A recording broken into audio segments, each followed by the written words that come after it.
Chapter 74 of Married Thrice to Salted Fish. Gu Fuzhao repeatedly pondered the words not necessarily. Lin Qingyu did not necessarily not miss him, did not necessarily only like girls. How exactly was he supposed to take this? Why won't Lin Qingyu just answer him directly? Could it be that Lin Qingyu was not exactly in love? Don't lie, but just liked him a little? He wanted to ask more questions, but the tipsy great beauty had already closed his eyes, though he still clutched the corner of his sleeve. Gu Fuzhao consoled himself. No rush, no rush. Take it slowly. This is also a kind of sincerity. It takes time for a straight man to turn into a cut sleeve. He was able to carry Lin Qingyu after having known each other for 2 years. At the rate they were going, he might just be able to kiss his forehead in another 8 or 10 years. 8 or 10 years for a forehead kiss?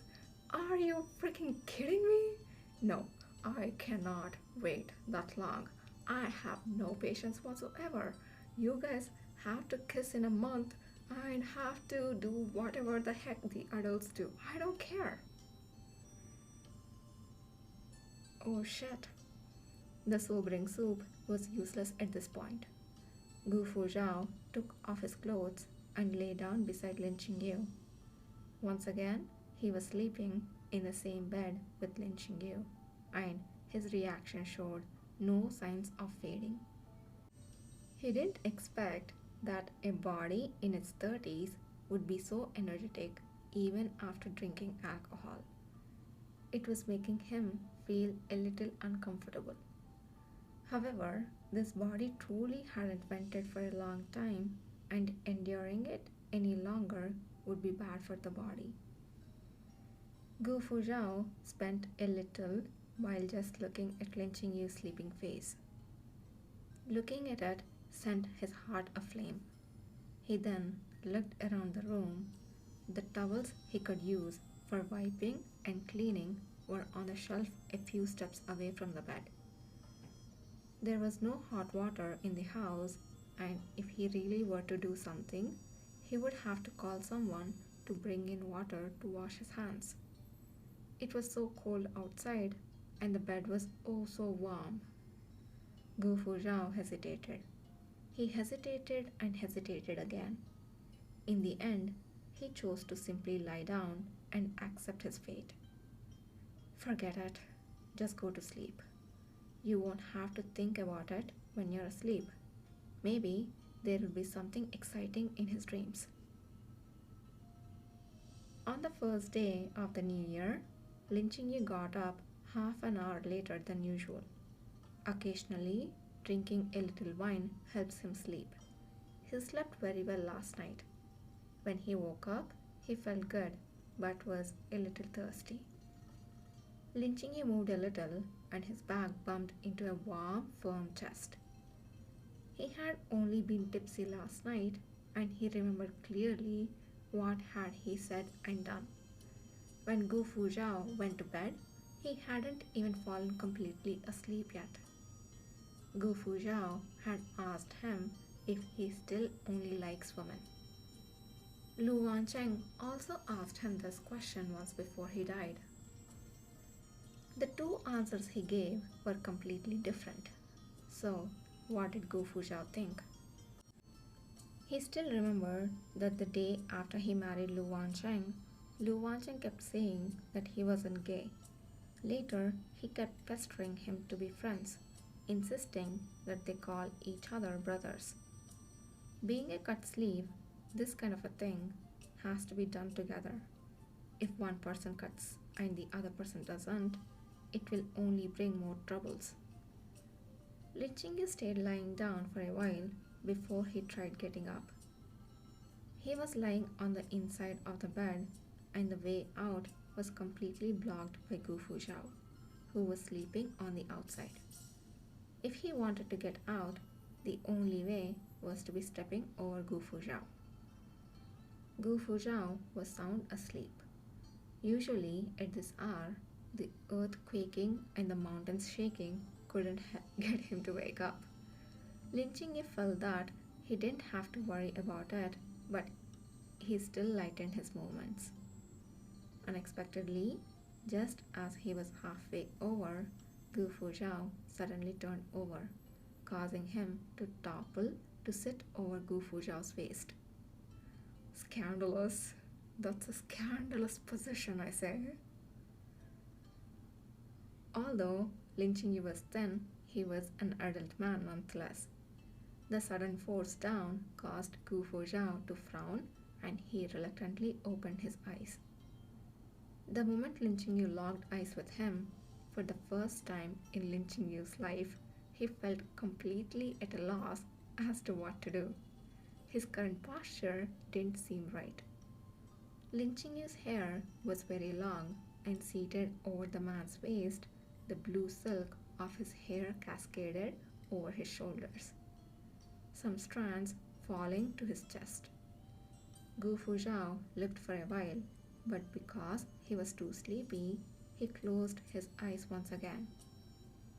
Lin Qingyi breathed a sigh of relief. He was about to resume his getting out of bed when a pair of hands closed around his waist on either side. Gu Fuzhao still had his eyes closed, his voice low and smiling. Thinking of escaping? Oh my gosh! I want to punch something. Lin Qingyi said calmly, I want to get some water. Gu Fuzhao tried scaring him. If you get up early on the first day of the new year, you will be forced to get up early throughout the rest of the year. Lin Qingyi laughed. Waking up early is nothing to me. Now, let go. I'm really thirsty. Gu Fuzhao didn't allow him to get up. He hugged his back and then stuffed him back into the quilt. Lin Qingyi saw that he was mouthing some words, and when he looked closer, he found that he was actually counting down. 5, 4, 3. When he reached 1, Gu Fuzhao suddenly opened his eyes. He lifted the quilt and got out of bed, strode to the charcoal stove, and quickly poured a cup of tea, bringing it immediately to Lin Qingyi. As soon as Lin Qingyi took the teacup, he burrowed back under the quilt. It's so cold, so cold. I'm going to freeze. The tea has been warmed on the charcoal stove and was slightly hot. Lin Qingyi sat on the bed, taking small sips. The dryness in his throat due to drinking the night before was quickly relieved. Gu Fuzhao, wrapped in the quilt, watched the beauty drinking morning tea. He wanted to relieve himself last night, but gave up the idea because it was too cold. It wasn't much warmer in the wee hours of the morning than at night, but he was unexpectedly able to get himself up within 10 seconds for Lin Qingyi, going to the other room to bring him back the tea. Gu Fuzhao couldn't help feeling emotional. Fuck, I really like him. Of course you do. What do you think was happening this whole freaking time, huh? Lin Qingyi slowly finished his cup of tea. Gu Fuzhao took the empty cup and put it on the side of the bed. Now that you're no longer thirsty, can you stay in bed with me? Lin Qingyi said, Today's a rest day. No one's going to stop you from staying in bed. Why do you want to drag me along? Gu Fuzhao smiled and said, It's boring by myself, but with two of us, we can talk. What do you want to talk about? Gu Fuzhao thought about it and said, Why don't we play Connect the Words? Lin Qingyi glanced at him. The game that Qinghe stopped playing when he was 5? Are you sure you want to play that? Oh, does Dr. Lin think my game too childish? Okay, then let's discuss how one becomes a true and proper wild king. Lin Chingyu wondered, why would you want to be a true and proper wild turtle? I think there is a translation error between both of them of modern slang and the olden slang that he couldn't understand.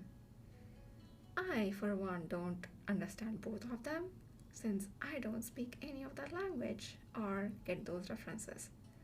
So, if you know, let me know. The two of them were nestled under the quilt, exchanging inconsequential chatter. In the blink of an eye, it was already 3 poles high in the sun.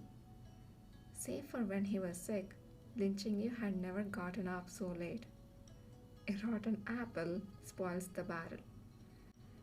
Being in close contact with this bag of lazy bones for so long, even he couldn't help being lazy occasionally.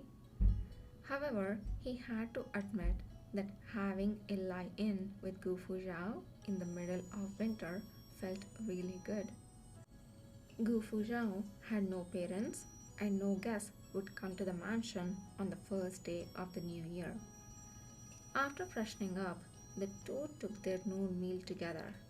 The servants who stayed in the mansion to celebrate the new year came one after another to give the New Year's greetings to the master, offering auspicious words. Lin Chingyu had Yan Yan to take out the pre-prepared rewards and distribute them to the servants one by one.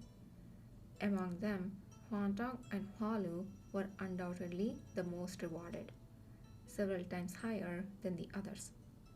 When Huantong got the money gift, he beamed. Thank you, young master. Thank you, general. I wish for the young master to have all your wishes come true. May the general grow younger and every passing year. Achoo! Lin Chingyu asked, have you caught a cold? Huantong wiped his nose with the back of his finger and complained. It's been really cold these past couple days.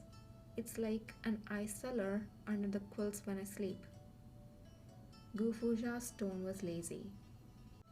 It can't be. It can't be. There are actually still people without a wife to warm their bed in winter. Huantong, ... Lin Chingyu threw a look at Gu Fuzhao, signaling him to shut his mouth. He summoned Yan Yan and said, make the arrangements.